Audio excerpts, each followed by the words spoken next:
Hi everyone, welcome to నాగ్స్విచ్ kitchen. ఈరోజు నాగ్స్విచ్ కిచెన్లో రాగి దోశను చూపించబోతున్నాను. అప్పటికప్పుడు మనం ఇన్స్టెంట్గా చేసుకునే దోశ ఇది. ఇడ్లీ పిండి, దోశ పిండి లేనప్పుడు మనం ఇన్స్టెంట్గా ఈ రాగి దోశను చేసుకోవచ్చు. అదేవిధంగా ఎంతో హెల్తీ, టేస్టీ కూడా. ముందుగా మనం దీనికోసం 1 గ్లాస్ రాగి పిండిని తీసుకుంటున్నాను. మనం రాగి పిండిని ఈ చిన్న గ్లాస్తో తీసుకుంటున్నాను. ఇప్పుడు 1/2 గ్లాస్ బియ్య పిండిని తీసుకోవాలి. 1 గ్లాస్ రాగి పిండికి 1/2 గ్లాస్ బియ్య పిండిని, అలాగే 1/4 గ్లాస్ బొంబాయి రవ్వని తీసుకోవాలి, ఉప్మా రవ్వని. ఇప్పుడు ఇందులో రుచికి తగినంతగా సాల్ట్ని యాడ్ చేసుకోవాలి. అలాగే ఇందులో మనము పెరుగును వేసుకోవాలి. పెరుగు లేదా మజ్జిగను వేసుకోవాలి. 1 గ్లాస్ పెరుగుని, అలాగే ఇంకా కొద్దిగా పెరుగుని వేసుకుంటున్నాను. ఇప్పుడు దీన్ని మనం విస్కర్తో కానీ స్పూన్తో కానీ కలుపుకోవాలి. మనం రవ్వ దోశకి ఎలా కలుపుకుంటామో అలానే కలుపుకోవాలి. ఇందులో కొన్ని వాటర్ని యాడ్ చేసుకుంటూ మనం పిండిని పల్చగా చేసుకోవాలి. ఎక్కడా కూడా ఉండలు లేకుండా ఈ దోశ బ్యాటర్ని కలుపుకోవాలి.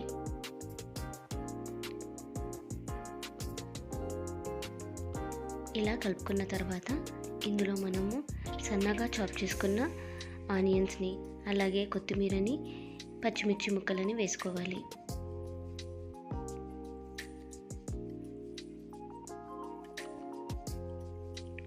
వీటన్నిటిని యాడ్ చేసుకున్న తర్వాత మరొకసారి కలుపుకోవాలి.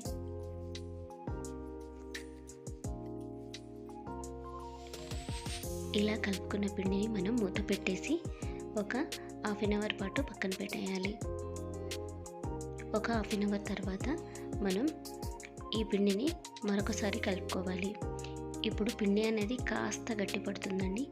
మనం కొన్ని వాటర్ని యాడ్ చేసుకొని ఇంకా కొద్దిగా పలుచగా చేసుకోవాలి. రవ్వ దోశకు ఎలా చేసుకుంటామో సేమ్ అదే ప్రాసెస్లో ఉంటుంది. మరికొద్దిగా వాటర్ని యాడ్ చేసుకొని పలుచగా చేసుకోవాలి. మనకి ఈ విధంగా ఉంటే సరిపోతుంది. ఇప్పుడు స్టవ్ పైన దోశ పెనాన్ని పెట్టి హీట్ చేసుకోవాలి. దోశ పెనం హీట్ అయ్యాక మనం ఈ రాగి పిండిని ఒకసారి కలుపుకొని ఈవెన్గా స్ప్రెడ్ చేసుకోవాలి.